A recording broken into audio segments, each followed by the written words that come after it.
Hello, this is wmpyr here to talk about why I like the 5 angles of attack so much. In fact, it's probably featured in 70 to 80% of my videos. I use it a lot. The very first time I saw it was on YouTube, taught by Professor Danny Nosanto. And when I saw it, I was like, man, this form is super awesome. And I knew right away that this was going to be a keeper for me. Originally, when I was learning in Arnis back in 1990, the form that was taught to me was the 12 angles of attack from modern Arnis, and yeah, that's a good form too. I just really like, it's my personal preference, this 5 angles of attack, and part of it is because it's so short, it's easy to remember, and it's easy for you to just take it home with you, and I like that a lot. But really, the other thing is I kind of like to view it like a tactical shotgun, like a combat shotgun against the home invasion. So there are quite a bit of people that against the home invasion, to protect their family, their choice of weapon is the combat shotgun. And it's not just when someone breaks in, grab your shotgun and just shoot them away. There's more strategy involved. And the strategy comes in form of the bullets. So when they first try to come in, or you notice them and they're breaking in, right? There might be some distance between you and the opponent. So at that point, and there could be multiple opponents as well, you just want to make sure that you hit them. And it's easier if your bullets have this wide range and it spreads. So you're going to be using the spread kind of bullets for the first couple of shots. You're going to pack your magazine or whatever with those kinds of bullets, the spreading kind, right? And then obviously if you have to keep using it, you have to keep shooting. That means by that time they might be closer and closer.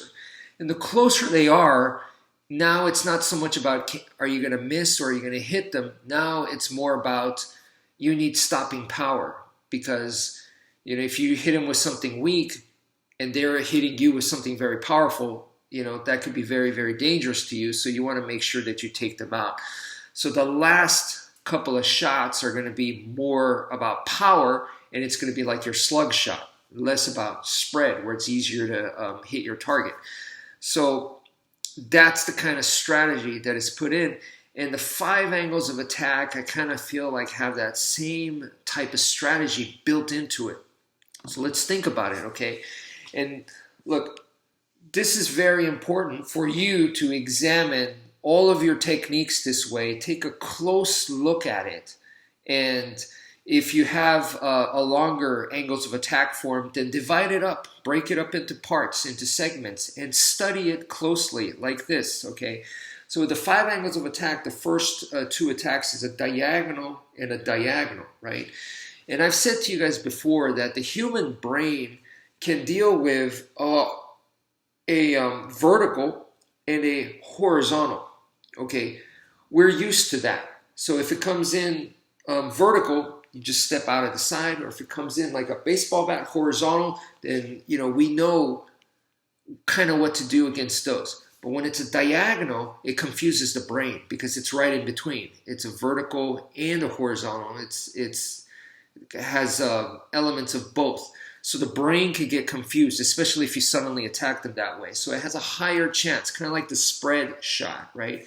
The other thing is, when you're doing this diagonal, the torso, right, that you're aiming for, you have a much longer, and you could even include part of the leg as well.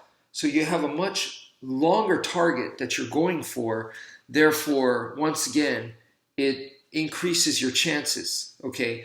And then at the same time, if you hit the torso, great, but if the arms are in the way, the downwards motion, you're kind of like, even if the blade misses and your arm hits their arm, you're hitting their arm down. So it's the down. So in that regards, in many ways, it is a very realistic 1 and 2 to begin with. And then the next one, imagine after that 1 and 2, you're going to be a lot closer, and you may have by this time cleared the arms.